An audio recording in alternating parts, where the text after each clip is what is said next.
Olá, pessoal, boa noite. Vocês estão bem? Espero que em Jesus vocês estejam muito bem.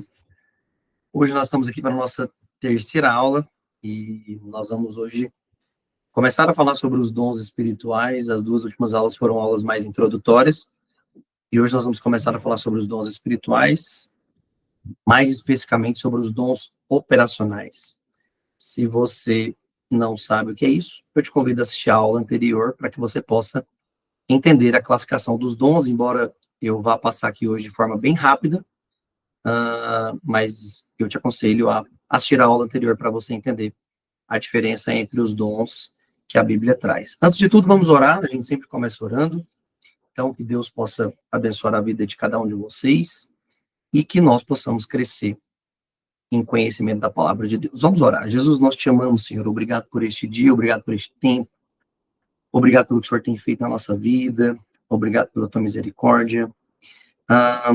Expanda nossa mente, Senhor, neste dia, nesta noite, para que nós possamos entender mais da tua palavra e para que nós possamos crescer a estatura do teu filho.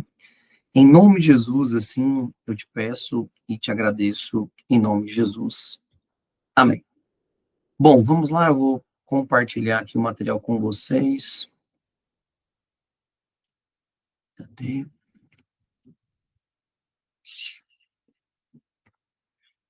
Deixa eu colocar aqui a tela toda. Deixa eu colocar aqui a tela toda também. Deixa eu só conferir. Ok. Bom, vamos lá. Aula 3 hoje, os dons do Espírito Santo, parte 2, né? Na semana passada eu entrei com vocês sobre dons do Espírito Santo. Na primeira aula, na aula 1, nós falamos sobre o batismo com o Espírito Santo, o que representa esse batismo, qual o poder, né, que Deus, que Jesus derrama sobre nós quando ele nos batiza com o Espírito Santo. Então, muito importante vocês acompanharem a primeira e a segunda aula também, quem não esteve aqui na primeira e na segunda aula, para que vocês possam entender por completo. Bom, hoje nós vamos entrar de fato nos dons do Espírito Santo, nos dons operacionais, tá? Quem acompanhou a aula passada viu que os dons têm uma classificação.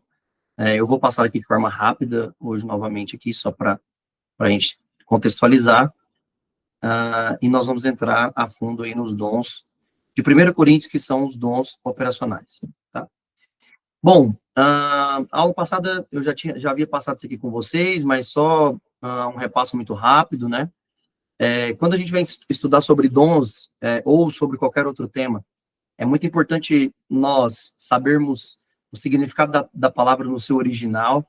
Então, aqui, a ênfase do estudo é sobre dons, e nós temos que entender o que essa palavra significa no seu original.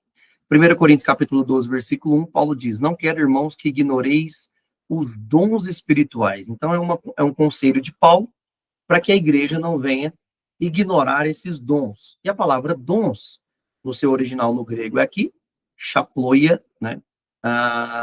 Ou charaploia, e numa tradução um pouco mais próxima do nosso português seria carisma ou charisma, né? É dessa raiz que vem a questão do carisma, né? De dons, no sentido de carisma ou carismático, né?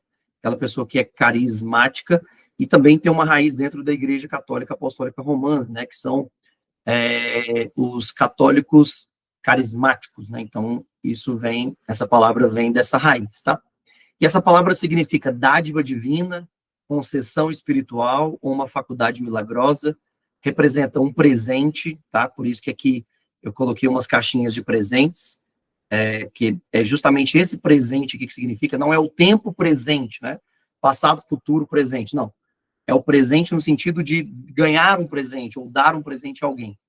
E essa palavra também tem uma conotação com sem arrependimento. Então, Deus nos dá dons espirituais, ele nos concede essa dádiva divina, essa faculdade milagrosa, ele nos presenteia, né, com esses dons, e ele faz isso sem qualquer arrependimento, ou seja, ele não se arrepende por ter nos dado esse presente, que são os dons espirituais. Bom, Para quem não acompanhou a aula passada, vou fazer um repasso aqui bem rápido, e aconselho você ir lá no aplicativo, não. Você ir no canal do YouTube da nossa igreja. Eu sempre posto o link aqui, né? Que a gente posta lá. Tem uma playlist lá específica só para dons espirituais. E você vai ver que lá já tem 2 aulas. Essa é a nossa terceira aula, e eu já expliquei sobre isso aqui na aula passada. Mas fazendo um repasso aqui bem rápido. Os dons do Espírito Santo, né? Nós temos os dons operacionais, que é o que Paulo escreve em 1 Coríntios capítulo 12. Estes são os que nós vamos aprender hoje, é sobre exatamente esses dons que nós vamos falar. Depois, Paulo escreve sobre os dons motivacionais, e ele escreve à igreja dos Romanos, no capítulo 12 também. E, por fim, Paulo fala sobre os dons ministeriais, e ele escreve os dons ministeriais à igreja de Éfeso, a carta aos Efésios, capítulo 4, do versículo 7 até o versículo 16, mas o versículo 13 é que vai falar aqui basicamente sobre os dons, tá? Esse aqui nós faremos na aula que vem, e esse aqui na outra segunda-feira, e assim a gente estaremos encerrando essa série de estudos e ensinamentos sobre dons do Espírito Santo, tá? Então vamos para os dons operacionais, né? Como vocês viram, de novo eu vou trazer esse slide aqui, são 9 dons operacionais que Deus dá, presenteia, entrega como uma dádiva divina à sua igreja. Palavra de sabedoria, fé, palavra de ciência. Pô, Kelvin, mas palavra de ciência, palavra de sabedoria não é a mesma coisa? Não, vocês vão entender aqui hoje. Saúde ou sanidade ou cura, tá? Dependendo da sua tradução. Milagres. Kelvin, mas cura e milagre não é a mesma coisa? Não. Vocês vão entender hoje aqui. Profecia, discernimento de espíritos, línguas ou variedades de línguas, dependendo da sua tradução, e interpretação de línguas. Então, 3, 9, né? Então, são 9 dons operacionais que ocorrem na igreja, tá? E Deus entrega esse fluido de dons para quem Ele quer, na hora que Ele quer e da forma que Ele quer. Isso aqui não necessariamente existe um trabalho espiritual por nós para recebermos esses dons, tá? Eu disse aqui na aula passada, mas repetindo, tem muita gente que não consegue entender, olhar no sentido assim, poxa, mas eu conheço o contexto da vida daquela pessoa, ele é um cara que mente, ele é um cara que trapaceia nos seus negócios, e na igreja eu vejo ele falando em línguas, na igreja eu já vi ele curando alguém, na igreja ele tem palavra de ciência, ele tem discernimento de espíritos. Sim, porque dons é uma coisa, e fruto espiritual é outra coisa, tá? Essas não é da mesma coisa que nós estamos falando. Uma coisa é a pessoa ser fluida em dons e Deus dá a ele dons operacionais. Outra coisa é a construção espiritual que aquela pessoa vai tendo e ela vai produzindo frutos. Aí é um outro assunto, tá? E muita gente confunde isso e aí começa a não acreditar nos dons, a falar que dons espirituais não são para o nosso tempo. Eu já expliquei isso aqui na primeira aula, principalmente, que vale para nós, os dons espirituais para o nosso tempo, sim, né, baseado em Atos capítulo 2, ali na pregação de Pedro, só que nós não podemos confundir dons com frutos. Pessoas fluirão em dons, mas não estarão frutificando no evangelho, e isso é uma verdade, isso pode acontecer, e isso estava acontecendo exatamente na igreja dos Coríntios. Se os irmãos perceberem a carta aos Coríntios, com uma lente um pouco mais aberta, vocês vão ver e perceber que, quando Paulo escreve aos Coríntios, ele escreve para resolver vários problemas, e problemas sérios daquela igreja. Existiam problemas seríssimos dentro da igreja de Corinto, e nem por isso os dons deixavam de fluir naquela igreja, tá? Então, é claro e é óbvio também que existe uma educação espiritual, né? Eu falei sobre isso na primeira aula, e hoje aqui na conclusão eu vou tocar nesse assunto. É necessário haver, sim, uma educação espiritual da nossa parte, mas os dons espirituais são para o nosso tempo, tá? E hoje nós vamos passar um a um aqui, e eu vou trazer uma referência bíblica para cada um deles. A aula não será extensa, muito pelo contrário, acho que nós vamos finalizar até antes das 9h30, mas fiquem aí para vocês aprenderem um a um, ok? Bom, vamos ao texto. 1 Coríntios, capítulo 12, versículos 8 a 10. Eu já fiz essa extração aqui na semana passada, mas apenas um repasso aqui com vocês. Versículo 8. Porque a este é dado pelo mesmo Espírito. Veja, a palavra Espírito está com E maiúsculo. É uma referência ao Espírito Santo, ao Espírito de Deus, tá? Porque a este é dado pelo Espírito uma palavra de sabedoria, a outro palavra de ciência, segundo o mesmo Espírito. Ou seja, são situações distintas, mas o Espírito ou a fonte é a mesma. A outro, a fé, pelo mesmo Espírito, e a outro, os dons de cura, pelo mesmo Espírito. A outro, para fazer milagres, a outro, profecia, a outro, discernimento dos Espíritos, a outro, vários gêneros de línguas, ou diversidade de línguas, e a outro, interpretação de línguas. Bom, aqui do lado direito, vocês vão ver uma lista, né? Fechando aqui 9 dons espirituais que Paulo revela a essa igreja. Na semana passada eu disse, e repito aqui novamente, quando você se deparar com um texto da Bíblia assim, liste o que está sendo colocado, né? Faça um catálogo, catalogue isso, coloque dentro de uma lista, separe um do outro, e comece a questionar o texto. Por exemplo, dons de cura não é a mesma coisa que fazer milagres? Parece que no primeiro momento, sim. Mas por que Paulo ia falar dons de cura e depois fazer milagres? Por que ele ia usar duas situações distintas? Poxa, vamos olhar no original. Já dei aula aqui sobre como estudar a Bíblia pelo original. Vamos olhar as palavras gregas no original. É a mesma palavra? Não, não é a mesma palavra. Não tem o mesmo significado. Opa! Então, Paulo está falando de coisas diferentes. Se Paulo está falando de coisas diferentes, ele está nos ensinando. Tem algo que Deus está passando uma mensagem ali. Tem algo que Deus quer nos instruir ali. Então, dons de curar e fazer milagres são situações diferentes. Então, na minha lista ali, eu começo a entender, por que é dons de cura, o que é fazer milagres, tá? É claro que eu vou entregar isso aqui para vocês hoje, mas não percam o hábito de fazer as aulas e ter um caderno ao lado para você fazer as suas anotações, tá? Bom, tá aí os 9 dons operacionais catalogados, listados, e vamos então para o primeiro, tá? Palavra de sabedoria. Tem muita gente que acha que isso aqui está relacionado não, é um sábio, é uma palavra de alguém que tem muita sabedoria.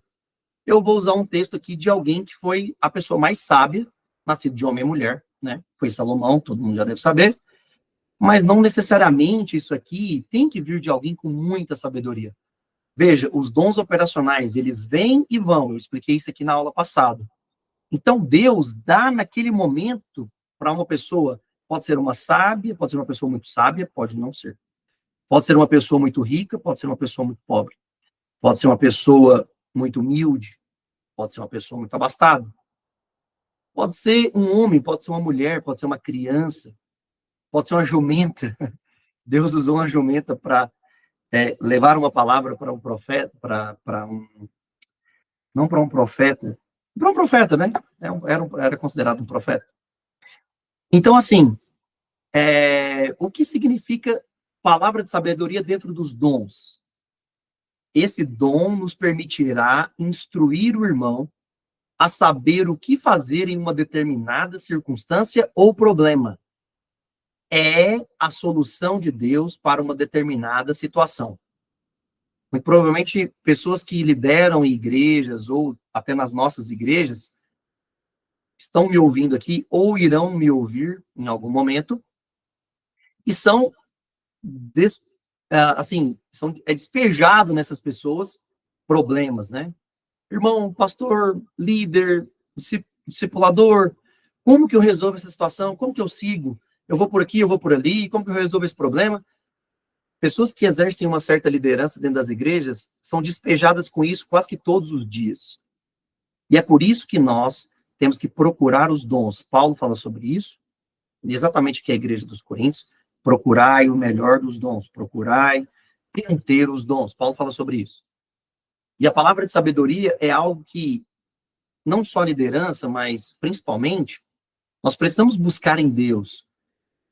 Porque N pessoas nos procuram com situações para que nós possamos resolver. E elas estão esperando de nós, claro que eu estou falando no contexto espiritual, elas estão esperando de nós, primeiro, uma solução, segundo, uma solução que venha da parte de Deus, e terceiro, uma solução que seja uma solução da parte de Deus, e que seja uma solução sábia.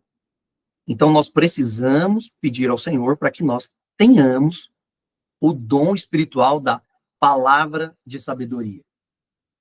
É dar a solução de Deus em uma determinada situação para uma determinada pessoa diante de uma circunstância ou um problema, tá? Isso é palavra de sabedoria. Isso não quer dizer que a palavra, eu vou ouvir a pregação do irmão fulano de tal, porque ele é muito sábio e ele tem palavra de sabedoria.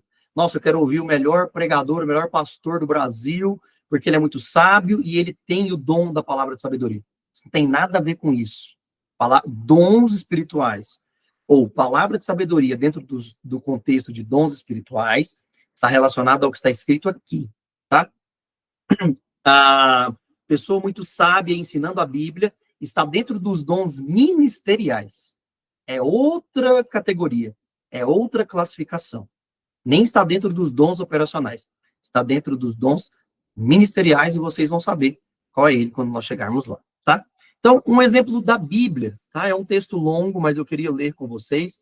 Tem muita gente que conhece esse texto, e é um exemplo claríssimo aqui sobre palavra de sabedoria. Primeiro livro dos Reis, capítulo 3, esqueci de colocar aqui no final, né? Depois eu vou ajustar aqui o material. Primeiro livro dos Reis, capítulo 3, versículos 16 até o versículo de número 28. Essa é uma história muito conhecida de duas mulheres que procuram o rei Salomão. No capítulo 3, momentos antes, lá de 1 Reis, Deus vai aparecer em sonho para Salomão e vai perguntar para ele assim, Salomão, o que você quer? Né? Eu gosto muito de falar sobre isso quando eu cito essa passagem, porque imagine só, Deus chegar diante de você, parece aquele gênio da lâmpada, né? E dizendo assim, você tem um desejo. Lá os gênios são 3 desejos, né? O nosso aqui é só um. E Deus pergunta assim, o que você quer? Ele aparece para Salomão em sonho. E Salomão poderia pedir o que ele quisesse. Mas Salomão pede sabedoria. Quando Salomão pede sabedoria, ele pede exatamente Jesus. Porque no livro de Provérbios, capítulo 8, a partir do versículo de número 22, o mesmo Salomão começa a descrever Jesus, e ele descreve Jesus como a sabedoria de Deus. E Deus é sabedoria, entendimento, conhecimento e prudência. Yud, Rei, Vav, Rei. As 4 letras que formam o nome de Deus. Yud, Rei, Vav, Rei. São as 4 letras que formam o nome Yehová de Deus. E quando você vai estudar sobre isso, você entende que Yud é sabedoria, Rei é entendimento, Vav é conhecimento, e a outra Rei aponta para a prudência. Então, veja, a sabedoria está em Deus, Jesus está em Deus, e Salomão apresenta Jesus como a sabedoria de Deus. Então, quando ele pede no sonho, que Deus está no sonho dele, e ele fala assim, olha, Deus fala, me pede o que você quiser, e Salomão fala assim, eu quero sabedoria, eu não quero ouro, eu não quero prata, eu não quero riquezas, eu não quero nada disso, eu quero sabedoria para guiar o seu povo. Por quê? Porque Davi tinha morrido, era o seu pai, e tinha acabado de herdar o trono, né? Ele era jovem, então ele pediu sabedoria para que ele pudesse reinar sobre o povo. E Deus olha para ele e diz assim, olha, por que você não me pedisse ouro, prata, pedras preciosas, riqueza e tudo mais, e me pediste sabedoria? Eu te darei sabedoria e te darei em abundância todas essas coisas. E tu serás o homem mais sábio que já passou por essa terra e que ainda haverá de passar por aqui. É claro que Deus não estava colocando na conta Jesus Cristo, né? Porque Salomão foi um tipo de Cristo, né? O tipo do Cristo ressuscitado. E aí, momentos depois de Deus dar a ele sabedoria, acontece esse episódio aqui, ó. Incrivelmente, né? Por incrível que pareça, Deus tinha entregado para ele sabedoria, e ele já precisou usar a sua sabedoria. Veja o texto. Certo dia, 2 prostitutas compareceram diante do rei, no caso Salomão, para receber seu veredito. Declarou uma das mulheres, meu senhor, eu e esta mulher moramos na mesma casa, E eu dei à luz um filho, e ela estava comigo na casa. 3 dias depois de eu ter dado à luz, esta mulher também teve um filho. Estávamos sozinhas naquele momento. Não havia mais ninguém na casa. Ora, certa noite morreu o filho desta mulher, pois ela, dormindo, virou-se sobre seu filho e o sufocou.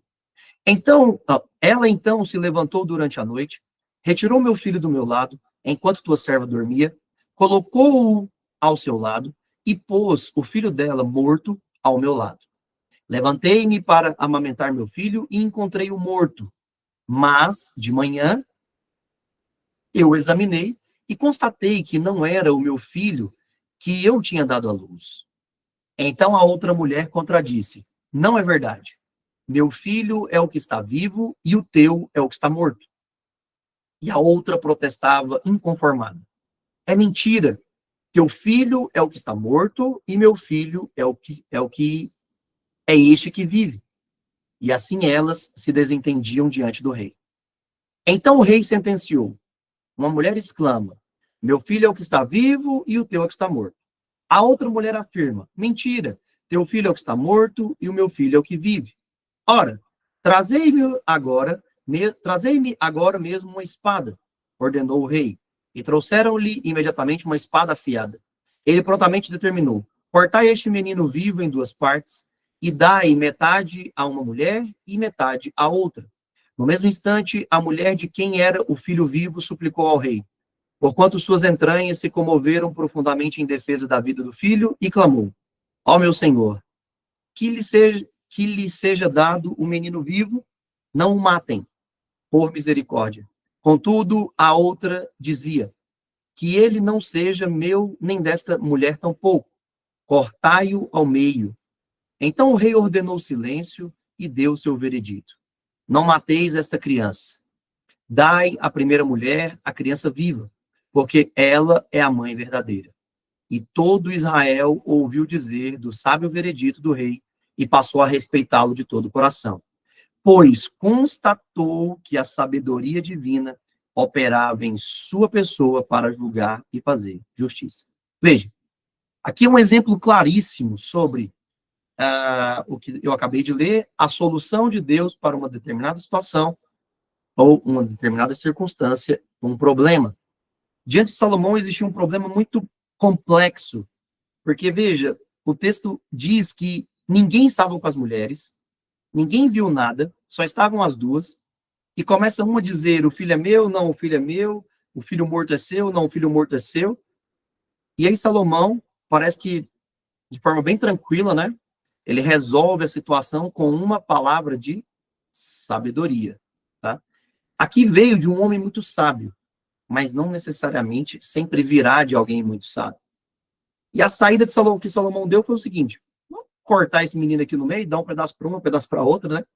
E ele ficou esperando qual seria a reação de cada mulher. A mãe, de fato, né? Provavelmente algumas mães estão me ouvindo aqui, eu sou pai. A mãe sentiu nas entranhas, né, no mais íntimo da sua vida, uma profundidade, se comoveu profundamente em defesa, né, do seu filho, e disse: olha, não, pelo amor de Deus, não faça isso. Dê a ela, então, que o menino pelo menos fique com ela, mas pelo menos permaneça vivo, né? Ou seja, aquele sentimento de mãe que não quer ver o seu filho morto. Ele ficou esperando a manifestação da outra, e a outra diz o seguinte: olha, corta logo esse menino aí, me dá um pedaço dele, deixa eu ir embora para minha casa. Ali o rei, ou seja, diante de uma palavra de sabedoria, ele soube quem era a verdadeira mãe, né? Quem era a verdadeira mãe daquela criança, e disse: olha, a mãe verdadeira é essa que está comovendo. A outra não passa de uma mulher que quer tomar, né, o filho da outra. Então vejam, essa sim é uma palavra de sabedoria.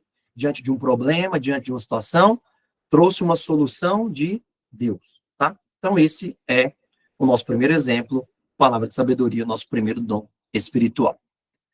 Bom, palavra de ciência, parece que ao primeiro momento é a mesma coisa, tá?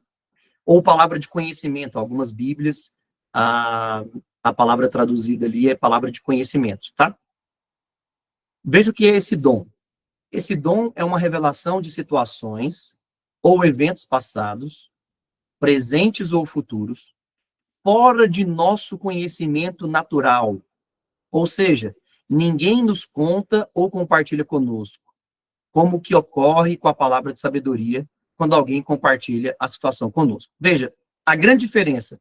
A palavra de sabedoria, a pessoa está compartilhando com você e está esperando que você dê a ela uma palavra de sabedoria que venha de Deus para resolver aquele problema. Você tem ciência do caso, você tem ciência da situação e está buscando em Deus, através do dom da palavra de sabedoria, um norte, um rumo, uma direção para aquela pessoa. A palavra de ciência você não sabe, ninguém te contou, você não teve acesso a isso. E eu já tive algumas experiências, eu acredito que muitos irmãos aqui que estão me ouvindo ou que estarão ouvindo no futuro, já tiveram experiências com uma palavra de ciência, né? Tem muita gente que fala que é palavra de revelação. É claro, irmãos, vai entrar dentro daquele contexto de educação espiritual. Tem muita coisa que a gente vive hoje que é totalmente desnecessário, né? Nós temos que tomar muito cuidado com essas questões de dons espirituais, porque tem muitos... Eu quero lembrar o nome aqui. Eu quero lembrar a palavra em português aqui, do nome charlatão. Essa é a palavra. Tem muitos charlatões, né, por aí, gente que acaba ganhando dinheiro em cima disso. Por quê? Porque, veja, a palavra de ciência é um evento do passado, do presente ou do futuro. O presente é que não tem muita gente que se interessa, não.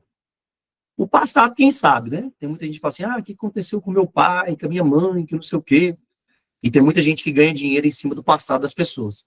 Agora, irmãos, esse daqui, nós não podemos ser hipócritas.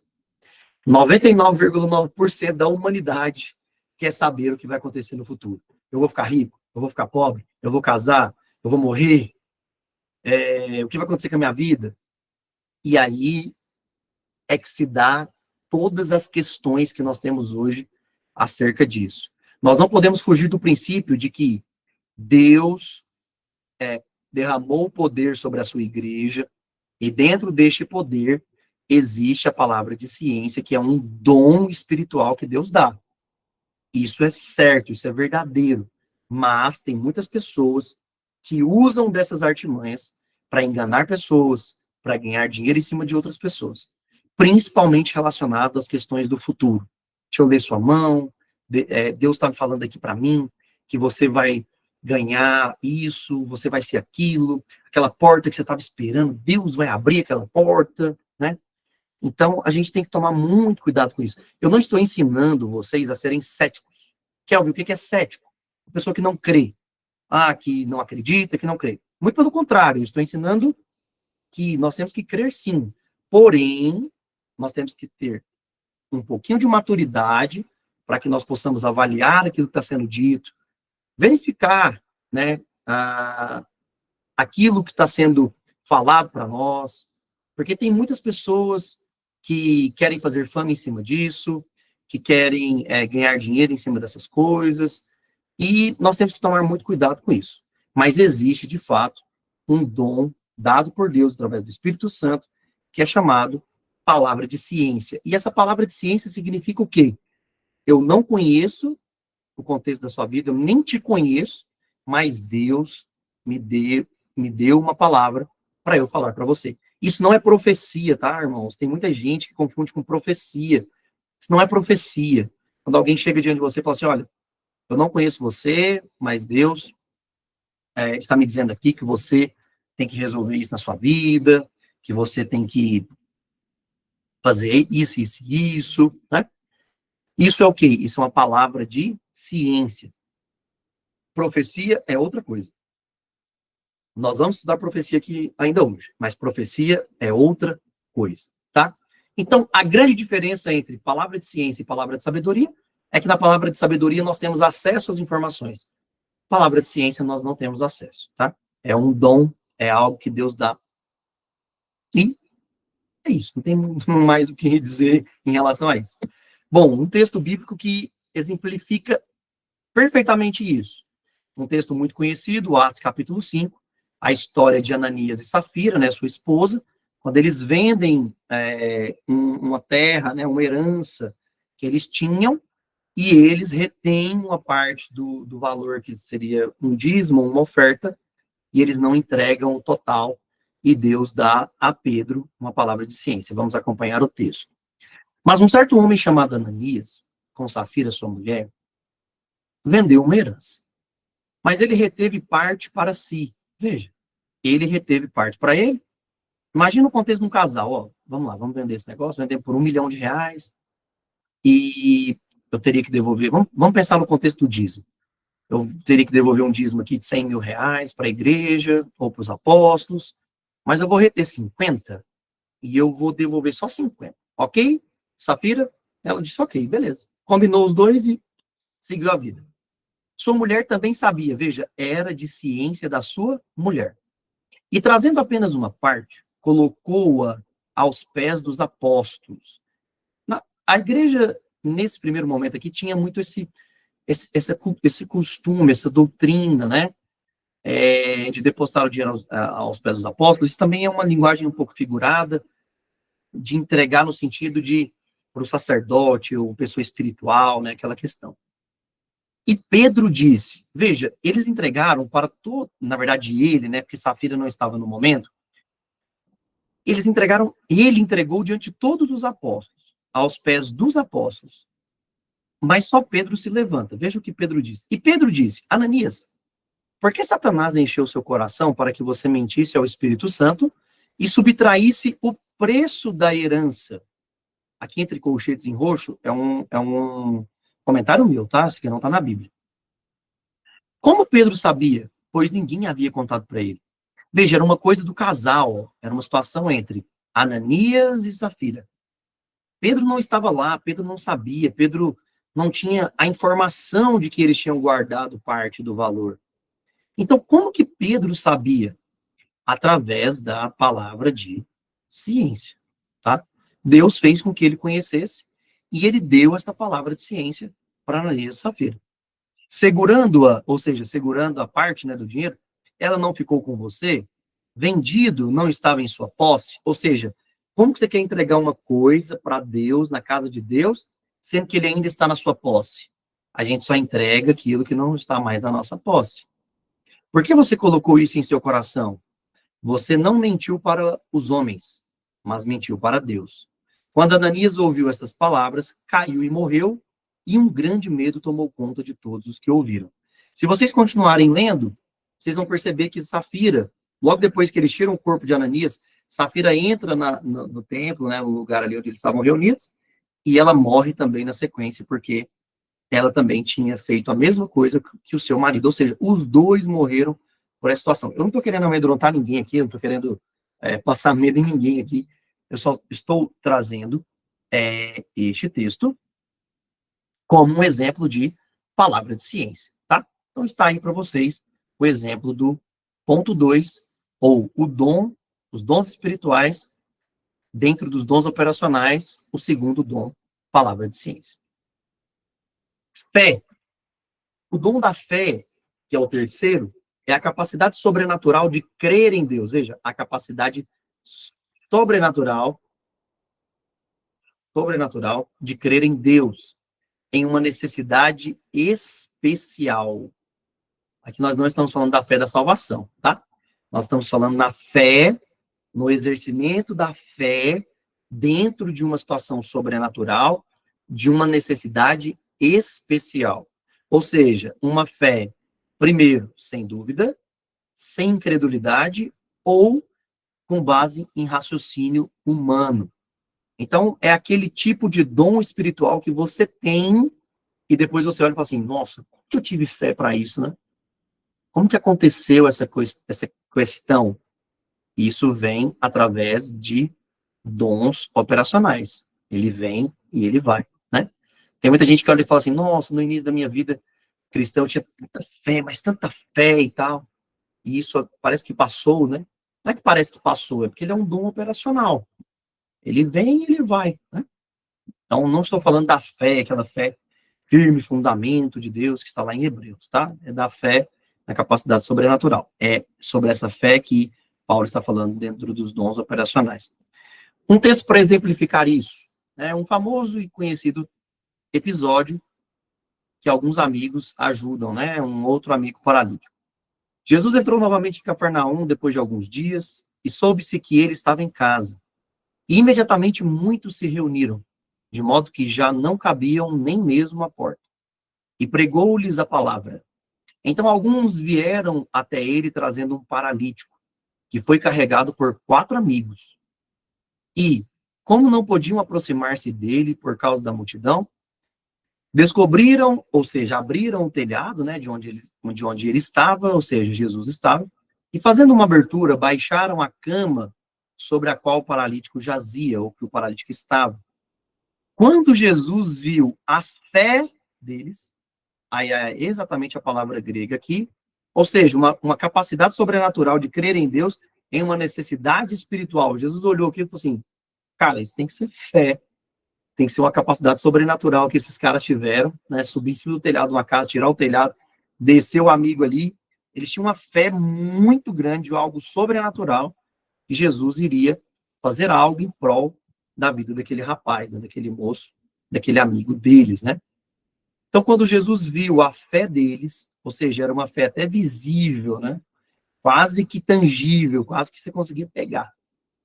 Jesus disse ao paralítico, filho, os teus pecados te são perdoados, tá? Então, esse é o tipo de fé que Paulo escreveu ali em 1 Coríntios capítulo 12, e nós estamos aqui trazendo como o terceiro dom espiritual dentro dos dons operacionais. Quarto, dons de cura. Agora nós vamos entender a diferença entre dons de cura e o de fazer milagres, tá? Quando falamos de dons de cura, nos referimos ao trabalho sobrenatural de cura através da oração, sem ajuda humana, sem ciência médica, porém, ou sem ciência médica, porém, pode ser algo que seja possível a estes. A estes quem? A ciência médica ou a ajuda humana. Então, a questão da cura pode ser algo que, um dom operacional que vem e vai, um dom operacional que Deus nos ungiu, para que nós possamos ajudar outras pessoas, né? Trabalhar em prol de outras pessoas no reino espiritual, curando outras pessoas, mas é uma cura que é algo sobrenatural, sim, é verdade, mas é uma cura que vem através da oração, sem ajuda humana ou ciência médica. Porém, pode ser algo que seja possível a estes. Ou seja, por exemplo, eu não vou dizer que isso aqui é pequeno, não me entendam que eu estou ensinando que isso seja pequeno ou irrelevante, tá? Mas vamos imaginar que Jesus, nós temos dons espirituais e Jesus nos usa com o dom de cura para curar um cego. Curar um cego. É algo sobrenatural? Demais. É algo que vai mudar a vida daquela pessoa? Inevitavelmente. Com toda certeza, vai transformar a vida daquela pessoa. Porém, é algo que, quem sabe, não estou dizendo que em todos os casos, tá? Vou escolher bem as palavras aqui. Quem sabe, em algum lugar e em algum momento do tempo, aquele problema de visão daquela pessoa não fosse algo irreversível para a ciência. Por exemplo, um problema de catarata. Muita gente já ficou cego por catarata, no Brasil, principalmente. Mas hoje já se tem cirurgia simples para ajudar as pessoas que têm catarata, e catarata traz a cegueira, né? Entende o que eu estou falando? Você estava na sua casa, estava na sua fazenda. Vamos supor, estava na sua fazenda, 200 quilômetros de distância de uma cidade mais próxima com um médico. E uma pessoa teve uma febre muito forte na sua fazenda, da sua família, ou alguém que trabalha para você, e não dava tempo de correr até o médico. Não tinha remédio, e você impôs as mãos sobre aquela pessoa, e Deus te usou com um dom de cura naquele momento, algo sobrenatural, e trouxe cura na vida daquela pessoa. É maravilhoso? Demais. É extraordinário? Demais. Porém, se eu não tivesse orado, pode ser que uma ajuda humana ou uma ciência médica curasse aquela pessoa da febre. E eu também não estou ensinando de que o cristão só deve orar para a cura daquilo que seja extraordinário, fantástico, né? Não, nós devemos orar para as curas simples também. Mas eu só estou dizendo que quando Paulo fala sobre dons de cura e fazer milagres, ele faz uma separação aqui. E quando ele fala sobre dons de cura, ele está falando exatamente sobre essa situação. Em algo sobrenatural, sim, porém, que pode ser algo que seja possível a estes, né?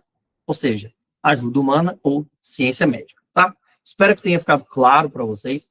Quem não entendeu, por favor, depois me escreva. Tem muitos irmãos me procurando, me escrevendo, eu estou gostando muito disso, para tirar dúvida, para conversar, para perguntar, e está sendo muito legal, tá?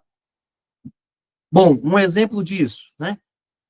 E ouvindo que era Jesus, Marcos capítulo 10, perdão, versículos 47 a 52. E ouvindo que era Jesus de Nazaré, começou a clamar e dizer: Jesus, filho de Davi, tem piedade de mim. E muitos o repreenderam para que se calasse, mas ele clamou muito mais alto: Filho de Davi, Jesus, tem piedade de mim, né? Então Jesus, parando, mandou buscá-lo e chamaram o cego, dizendo: Tente confiança, levante-se, ele te chama. Então, despojando o manto, levantou-se e veio ter com Jesus. Quando Jesus lhe respondeu, ele disse: Que queres que eu te faça? E o cego disse-lhe: Mestre, que eu recupere a visão. E disse-lhe Jesus: Vai, a tua fé te salvou. E imediatamente recuperou a visão e seguiu Jesus no caminho. É sobre esse tipo de cura que nós estamos falando, tá? De algo que, aos olhos da ciência, pode ser que seja algo possível, dependendo do caso, né? Por exemplo, muitas pessoas nascem com problema de audição. E há anos atrás, muitos anos atrás, infelizmente não tinha nenhuma saída. Nós tivemos na nossa família uma prima nossa que nasceu com esse problema. E os pais dela oraram, são pais cristãos, oraram, clamaram por cura. Jesus não curou através de questões sobrenaturais. E, paralelamente, eles procuraram a ciência e tudo, e ela conseguiu recuperar 100% da sua audição através de aparelhos. Ela fala hoje perfeitamente, né? Porque todo mundo sabe que quem não ouve não fala, né?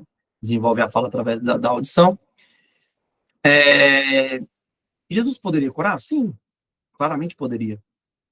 Mas ele permitiu que, nesse caso específico, a ciência, porque tem muita gente que critica a ciência e acha que a ciência é ruim, é horrível, né? Que a ciência é contra Deus, irmãos.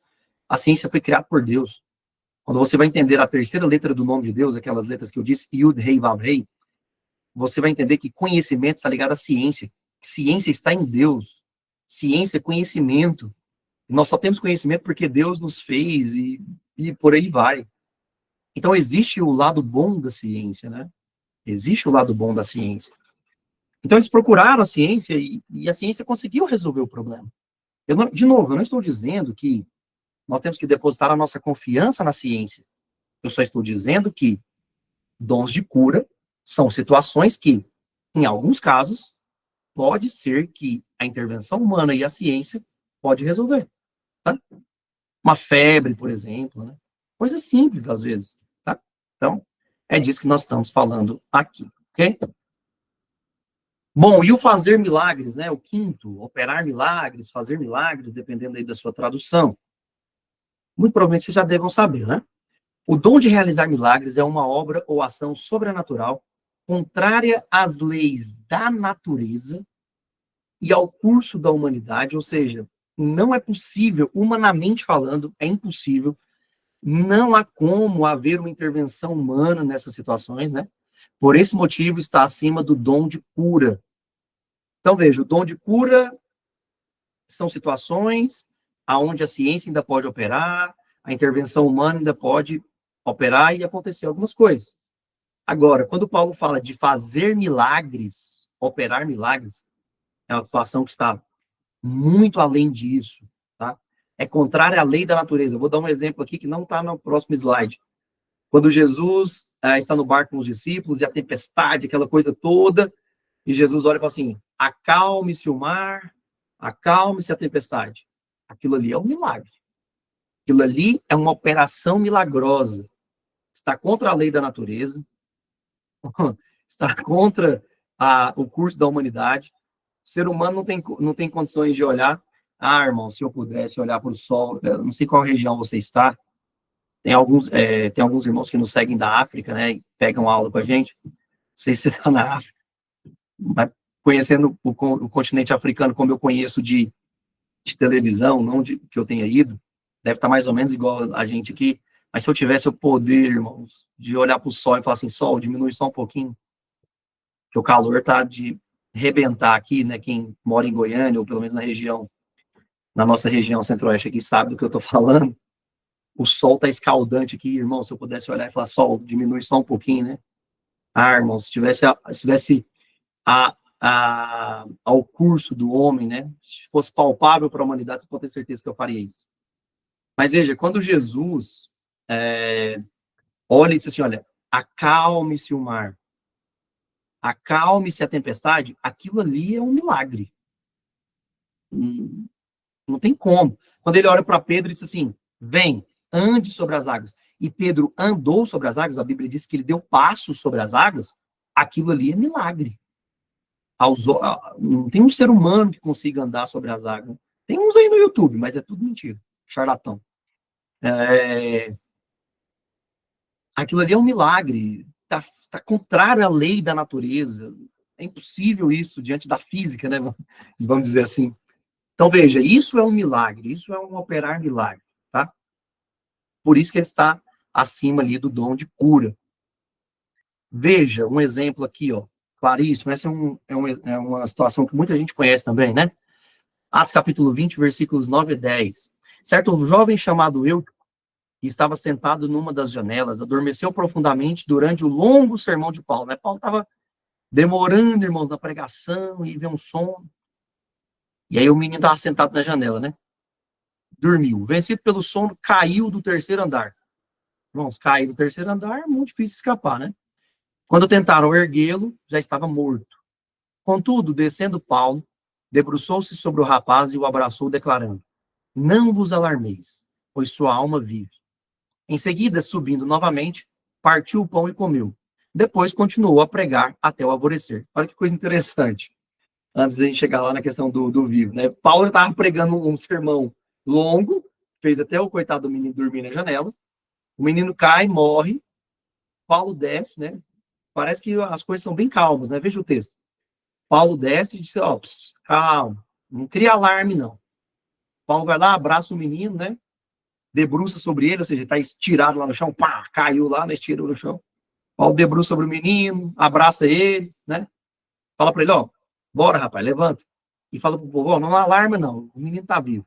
Aí a Bíblia diz que Paulo, de novo, segue, sobe para o terceiro andar, ele parte o pão e come, parece que Paulo dá um intervalinho, né? Fala assim: ó, gente, vamos fazer um intervalinho aqui, vamos fazer um comes e bebes, fazer uma boquinha, vamos comer alguma coisa, e aí, ao invés de Paulo dispensar o povo, a Bíblia diz que ele continua pregando até o alvorecer. Sabe o que é o alvorecer, para quem não sabe? Nascer do sol, ou seja, ele atravessou a madrugada pregando e o povo continuou lá. Olha que coisa interessante. Hoje em dia, tem umas igrejas por aí, se atrasar uns 5 minutos, o irmão já levanta a cadeira e vai embora. Mas, enfim, não estou dizendo que está errado, não, tá? Quando saiu para continuar sua jornada, né? Então, na hora que o dia amanheceu, Paulo parou de pregar e foi embora. Então, conduziram vivo o rapaz e sentiram-se extremamente confortáveis. Irmão, isso aqui é um milagre, isso aqui tem como. Não sei se todo mundo acompanhou, né? Ontem eu cheguei da igreja, o nosso culto aqui em Goiânia, por enquanto, é à noite. E eu cheguei da igreja já um pouco mais tarde. Fui olhar as notícias, né? A Adriana tinha dormido com os meninos. Fui olhar a notícia e eu fiquei, assim, chocado com a notícia do rapaz que entrou dentro da jaula de um leão, na Paraíba, né? Um estado aqui do Brasil, João Pessoa, cidade. E ele entrou dentro da jaula da leoa e foi comido pela leoa, né? Eu vi aquele vídeo e falei, meu Deus do céu, Senhor, o que passou na cabeça desse rapaz? E aí eu fiquei tão chocado que eu fui acompanhar hoje, vi, percebi que o rapaz tinha um certo problema psicológico, né? Tinha a mãe ou o pai, não sei, ou os pais e os avós que sofriam de esquizofrenia. Então vinha de um contexto de pessoas que têm problemas psicológicos e ele tinha um sonho de domar leões e infelizmente ele pulou, né? Entrou dentro da jaula da leoa ali e acabou falecendo. Aí você imagina se tem um cristão assim, terreno mesmo, alguém tipo Paulo, entra dentro daquela jaula, fala para a leoa, fica quieta, senta no seu lugar, abraça aquele rapaz, reconstitui tudo nele e faz aquele rapaz reviver. Que eu não duvido que Deus faça isso, ou que tenha o poder de fazer isso. Para qual objetivo Deus faria, eu não sei, mas eu não duvido que Deus seria incapaz de fazer isso. Muito pelo contrário, eu acredito que Deus é capaz de fazer todas as coisas. Não seria um milagre, não seria um negócio assim, uau, meu Deus, né? É mais ou menos o que aconteceu aqui. O rapaz morreu, estava morto, paz, tirado no chão, caiu do terceiro andar, as pessoas viram, as pessoas perceberam que ele já estava morto. Veja aqui, ó, o texto diz que eles tentaram erguer o rapaz, as pessoas correram, estavam correndo, levanta o menino, levanta o menino. Quando chegou lá, o rapaz estava morto. Paulo chegou e falou, não, calma, deixa eu resolver essa situação. Ali, isso aqui é uma clara e evidente operação milagrosa, totalmente contra as regras da natureza, que já não havia mais ar, né? Não havia mais respiração no rapaz. Não havia mais fôlego de vida nele. E Paulo, claro, irmãos, através de dons operacionais de fazer milagres, através do Espírito Santo, ressuscitou, né, aquele rapaz naquele dia, e veja, as pessoas conduziram, né, o menino vivo, ó, e sentiram extremamente confortados, né, nossa, graças a Deus ele não morreu. Então isso é fazer milagre. Entenderam bem, né? Espero que os irmãos tenham entendido perfeitamente a diferença entre um e outro, tá? Profecia, a tão falada profecia, né? Os irmãos gostam bastante aí, tem muita gente que gosta de profecia. Mas tomem muito cuidado, irmãos. Negócio de profecia, Deus fala, fala. Deus fala através de profecia, acredito demais. Só que nós temos que tomar muito cuidado, principalmente no tempo que nós vivemos aqui, né, de alguns anos para cá.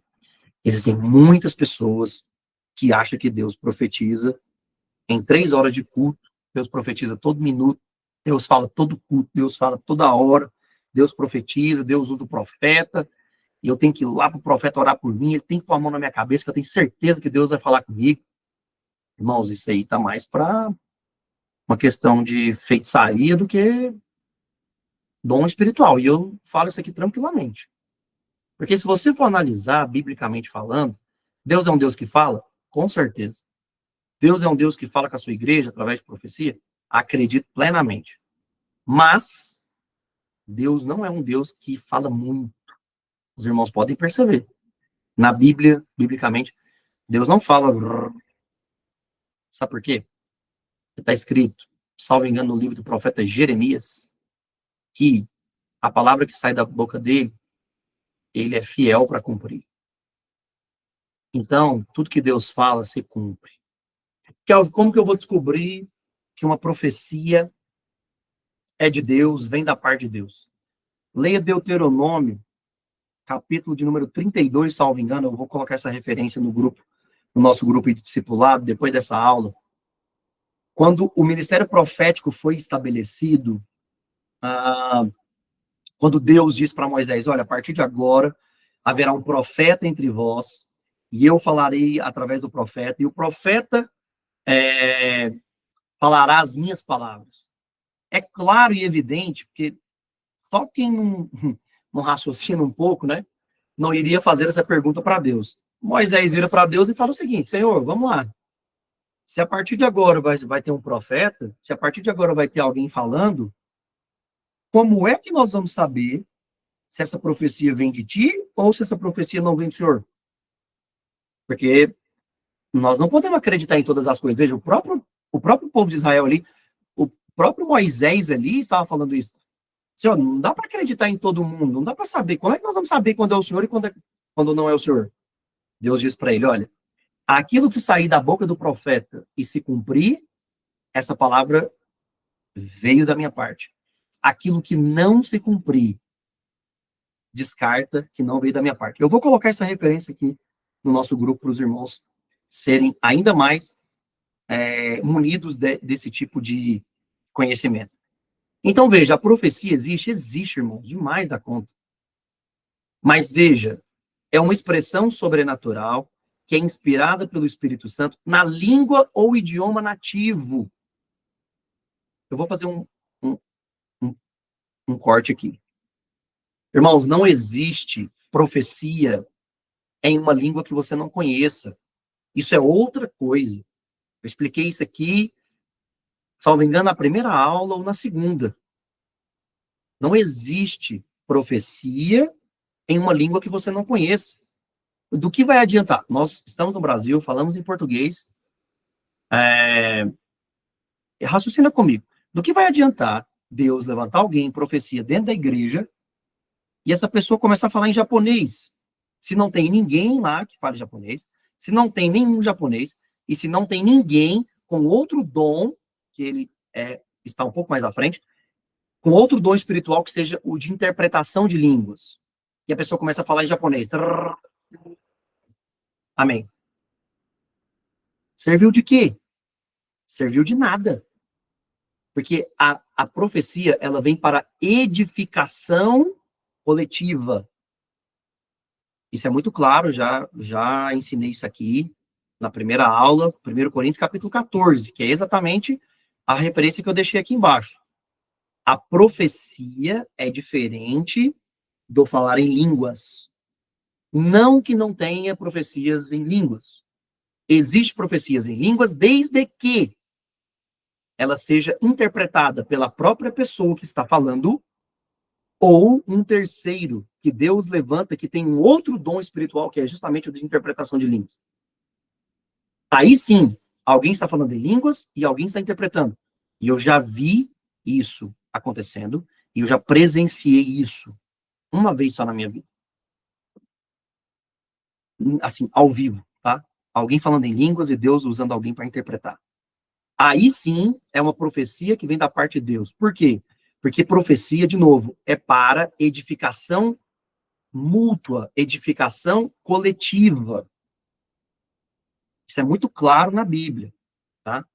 Então, quando Deus fala com a igreja através de uma profecia, pode até ser um idioma desconhecido, mas a própria pessoa que está falando a profecia tem que falar no idioma nativo ou alguém se levantar com o dom de interpretação de línguas. Senão, não vai valer de nada. Ninguém vai ser edificado. Porque eu não sei falar japonês. Muito provavelmente dentro das nossas igrejas aqui, ou alguma igreja, não posso falar do Brasil inteiro, né? Porque a gente tem uma comunidade japonesa aqui no Brasil, mas os irmãos estão entendendo o que eu estou falando. Não vai servir de nada se alguém chegar em mim ou na igreja e começar a falar em japonês. Eu não vou entender, eu não serei edificado. De novo, isso está dentro daquilo que eu expliquei e ensinei sobre educação espiritual. Nós temos que ter educação espiritual e entender que a Bíblia está fazendo separação entre coisas e coisas. Uma coisa é profecia, outra coisa é dom de línguas, ou variedade de línguas, tá? São coisas distintas. Línguas estranhas para a própria edificação individual. Expliquei isso aqui na primeira aula.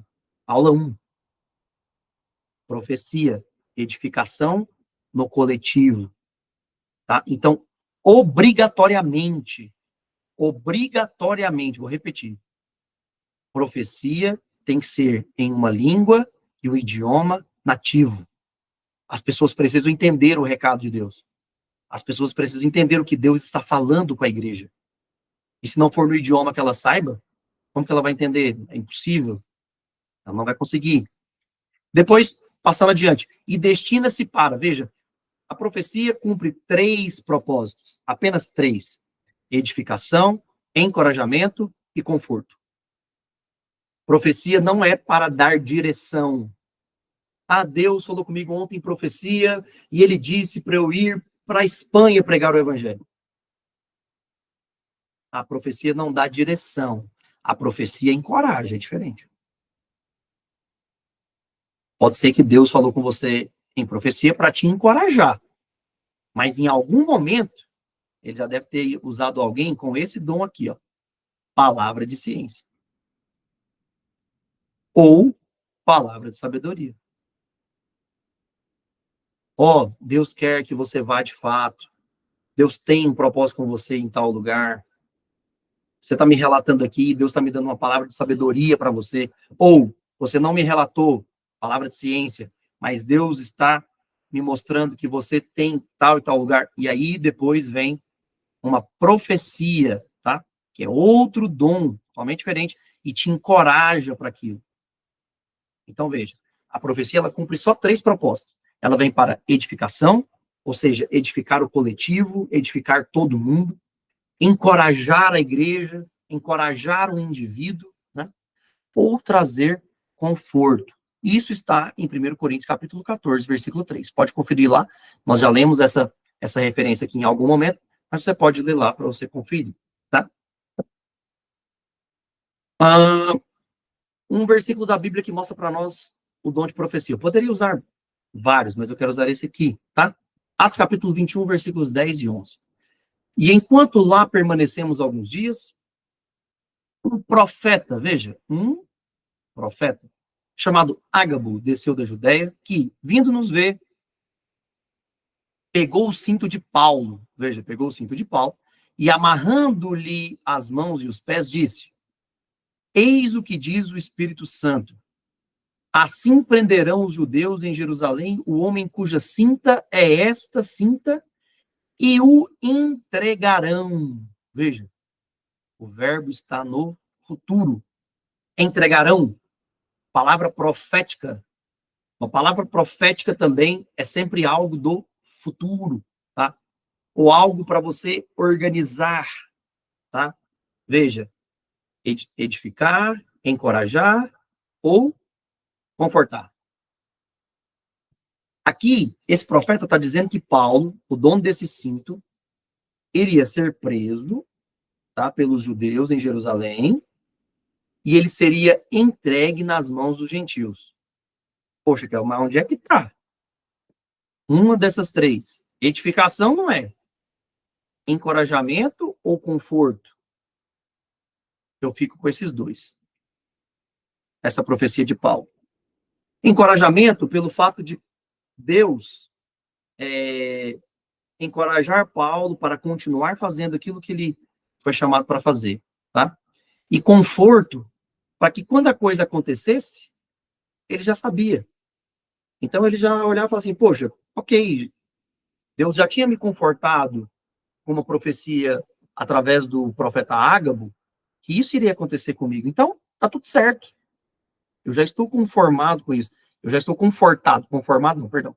Eu já estou confortado com essa situação. Porque Deus me confortou através de uma palavra profética. Tá? Então, aqui, claramente, Deus usando o Ágabo com uma palavra de profecia para a vida de Paulo. Tá? E assim a gente fecha aqui o 6º dom espiritual. Discernimento de espírito, irmãos, para mim, eu não só vou dizer que esse aqui é o maior, porque Paulo diz que profecia é maior de todos os dons, 1 Coríntios capítulo 14, desde que ele fala, o dom de é maior, ele fala que profecia é maior que o dom de línguas, desde que haja interpretação, né? Porque quando você fala em línguas e tem interpretação, é profecia, né? Então, profecia em outras línguas, mas interpretado, ou profecia na língua natural. Ele diz que profecia é o maior dos dons.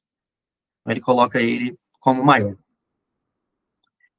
Mas em segundo lugar, eu colocaria discernimento de espírito.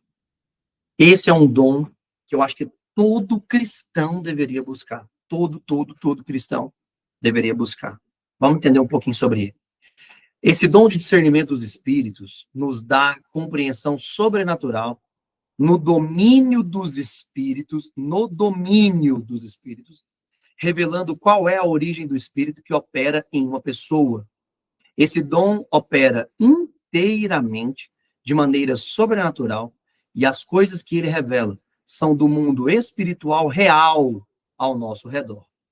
Veja, a seriedade desse dom, irmãos. A seriedade desse dom.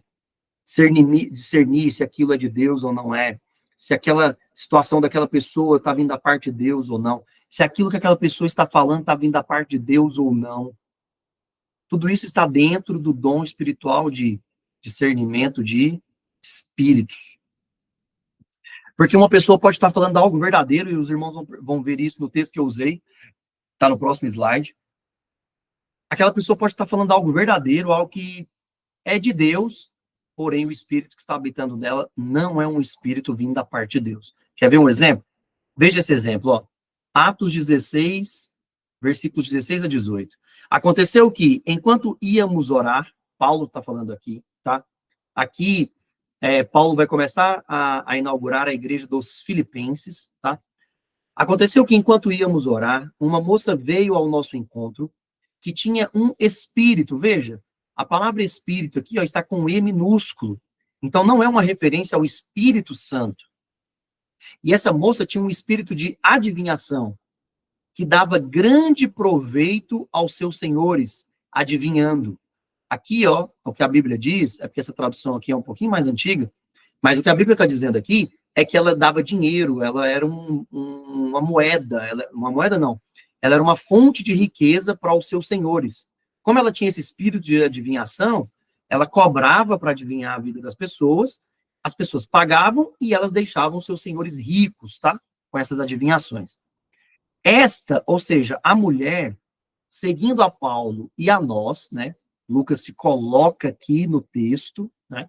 Que é Lucas que escreveu Atos, deu vozes dizendo: estes homens são servos do Deus Altíssimo, que vos anunciam o caminho da salvação. De novo, colchetes entre aqui essas duas palavras entre colchetes e roxo é uma informação minha, tá?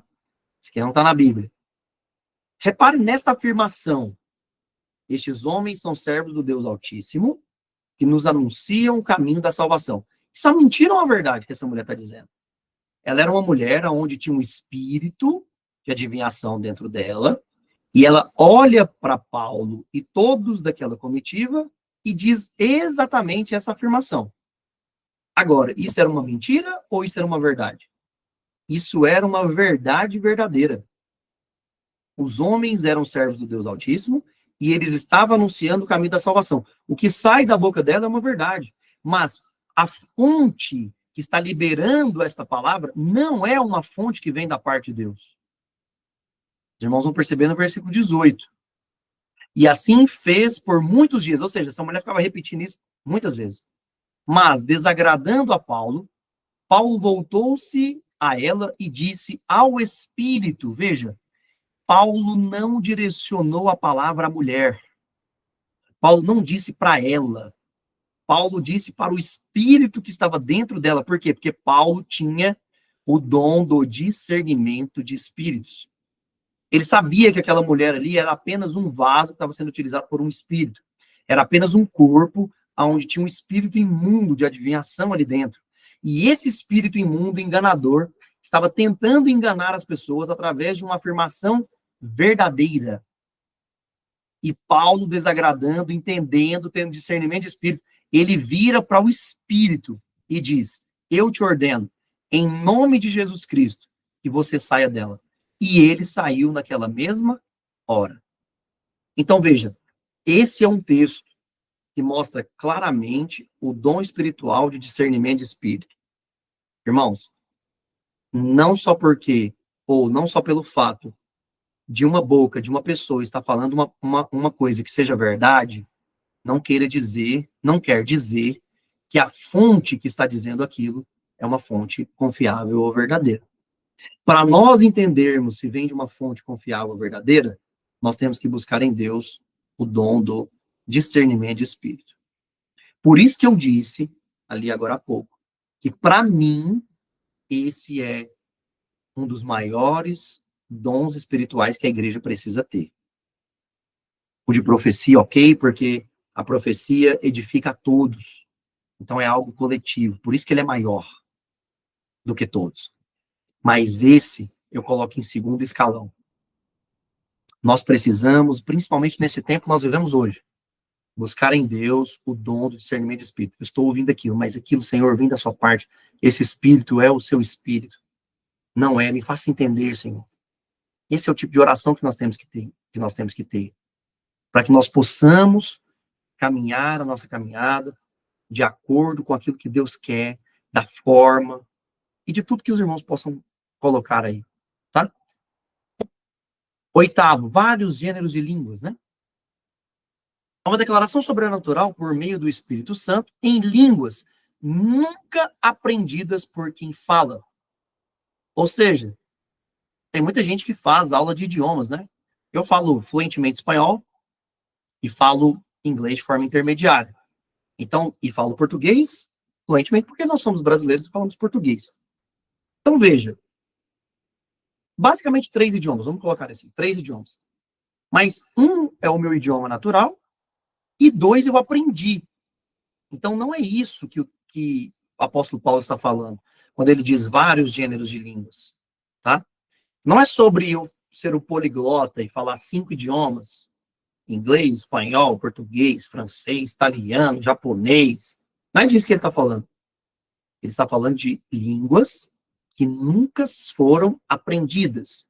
São idiomas, são línguas humanas, celestiais, porque é possível, eu já expliquei sobre isso, tá?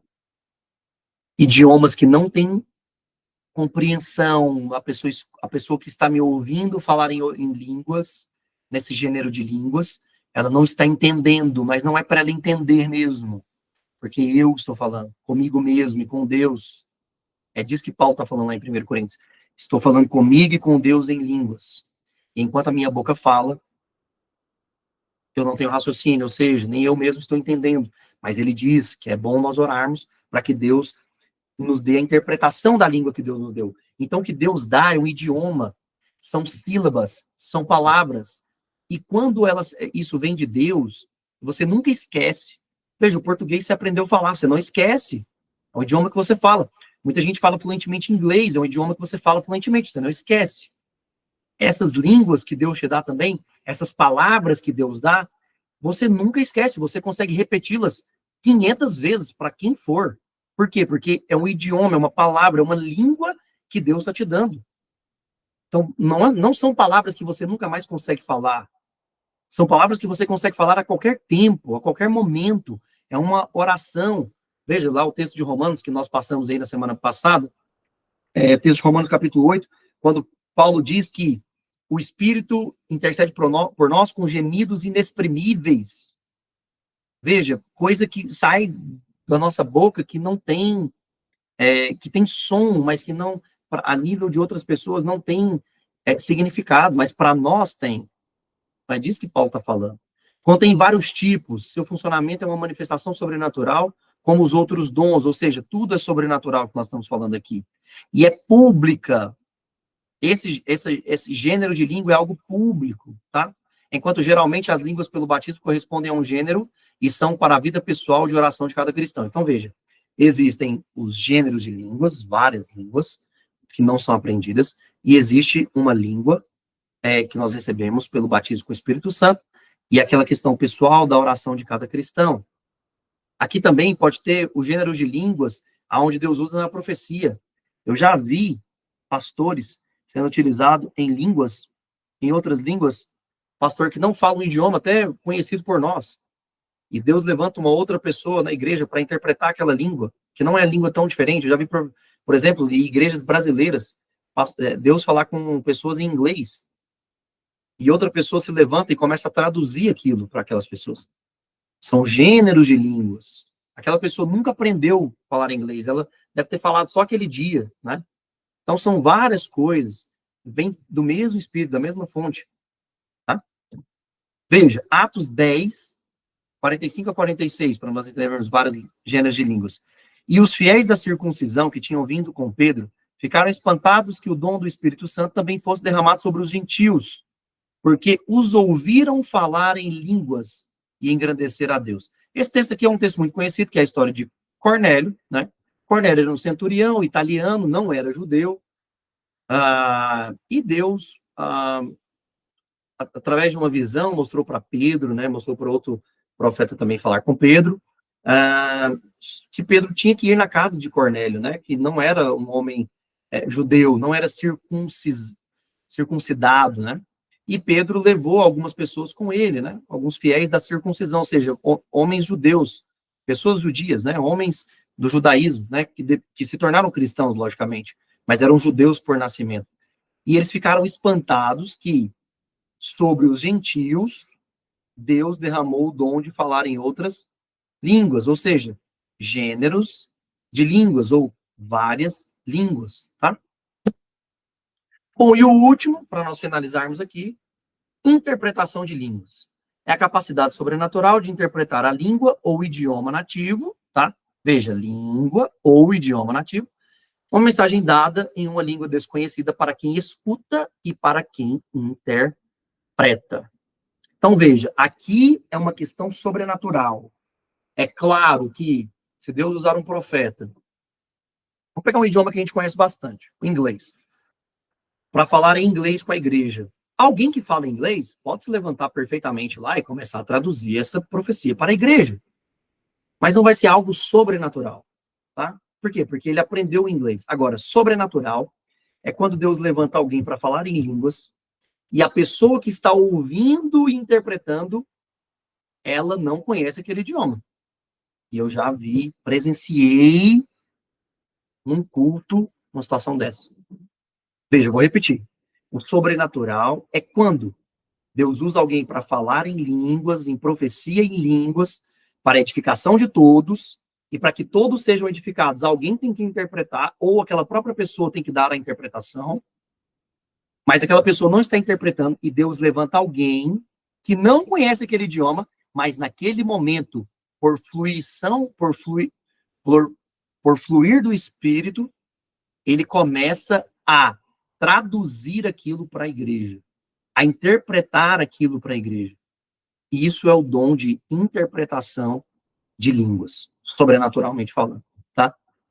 Uma capacidade sobrenatural.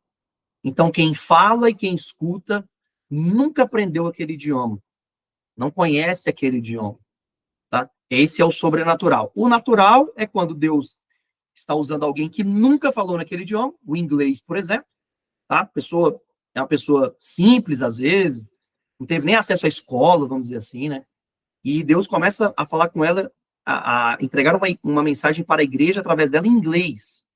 A pessoa nunca passou perto de uma aula de inglês. E alguém que fala fluentemente começa a traduzir. Isso é o natural. Sobrenatural é quando nenhum dos dois, tá, sabe aquele idioma, mas Deus opera, né, um dom sobrenatural ali, e eles começam a trazer uma mensagem de Deus para a igreja. Interpretação de línguas nós temos aqui, tá? A forma natural, tá? A forma natural aqui. Um versículo que eu trouxe para vocês, Atos capítulo 2, é um texto muito conhecido, né? E ficaram atônitos dizendo, eis que não são todos os que falam galileus, ou seja, gente simples. Como então os ouvimos falar na língua em que nascemos?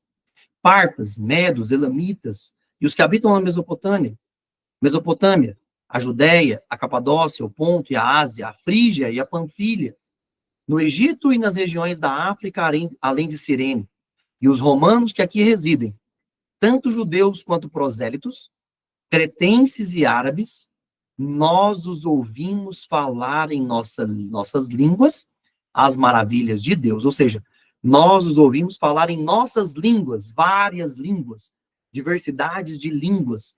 Deus entregou para aquelas pessoas ali em Atos 2, naquele dia, né, naquele 120, e os apóstolos de Jesus, né, os discípulos de Jesus, eles estavam ali, Pedro estava ali, João estava ali, né, todos os apóstolos de Jesus estavam ali, e eles começaram a fluir em vários idiomas, várias línguas, e as pessoas que estavam ali de outras regiões do mundo, judias, mas de outras regiões do mundo, estavam ali em Jerusalém para a festa de Pentecostes, e eles puderam ouvir, entender o que aquelas pessoas estavam falando, né? Nem todos ali entendiam, né? Porque eram várias línguas, gêneros de línguas, mas eles puderam ouvir e entender.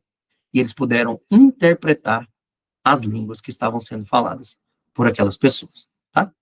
Amém? Dons espirituais, uma recomendação para todos os irmãos. Procure os melhores dons, né? Essa é uma recomendação, poderia até colocar entre aspas aqui, que não é recomendação minha, é a recomendação de Paulo. Isso está em 1 Coríntios, salvo engano, capítulo 14, tá? Quando ele vai falar das profecias. Procure os melhores dons, irmãos. Esses dons são para nós, esses presentes são para nós. Deus entrega para nós esses presentes, tá? Procure os melhores dons. Concluindo, Deus nos presenteia com essa classificação de dons, ou seja, os dons operacionais, para que possamos fluir em operação na igreja, para que haja operação desses dons na igreja. Nós estudamos isso na aula anterior. São dons que auxiliam, são dons que nos auxiliam, né? São dons que auxiliam os dons motivacionais e ministeriais, né? Então, os dons operacionais auxiliam os dons motivacionais e ministeriais, e os ministeriais principalmente, tá? Os dons operacionais auxiliam principalmente os ministeriais. Quais são os ministeriais? Apóstolo, profeta, evangelista, pastor e mestre, tá? Esses dons auxiliam muito. Os dons operacionais auxiliam muito os dons ministeriais. Precisamos buscar esses dons de forma correta e com bastante zelo, não deixando de exercê-los com extrema educação espiritual. Queria muito que os irmãos gravassem isso, tá? Entendendo que são presentes de Deus, mas Ele nos concede para que possamos administrá-los. Nunca seremos donos, né? Nunca seremos os donos desses dons. Porque se nós fôssemos donos, nós poderíamos dar a outras pessoas. E nós não somos capazes disso. A única pessoa que é capaz de dar esses dons a alguém, essa pessoa se chama Deus, Jesus Cristo, o Espírito, né? E ele nos presenteia, e é para nós administrarmos esses dons. Amém? Vou convidar todos agora para nós podermos orar, e nós vamos finalizar a aula aqui hoje. Que Deus abençoe a vida de cada um de vocês. Jesus. Obrigado, Senhor, por este tempo. Obrigado, Jesus, por esta oportunidade. Grande é o Senhor, Pai, grande é o teu nome. Que nós possamos fluir nos dons, Senhor Deus, operacionais na tua igreja. Que nós possamos procurar, Senhor Deus, com zelo os dons e exercê-los, Senhor Deus, na operação, no trabalho da tua igreja, Senhor. Em nome de Jesus, Senhor Deus, flua nas nossas igrejas, na nossa vida, Senhor, os dons do teu Espírito Santo, para que nós possamos, Senhor Deus, operacionalizá-los na igreja e que haja operação do teu Espírito e que nós sejamos edificados pelas profecias e que haja dons, Senhor Deus, repartidos em todas as igrejas, nas pessoas que estão nos ouvindo, daqueles que creem. Em nome de Jesus, assim nós te pedimos, orando e te agradecendo. Amém. Meus irmãos, vou parar a apresentação aqui, vou parar a gravação também.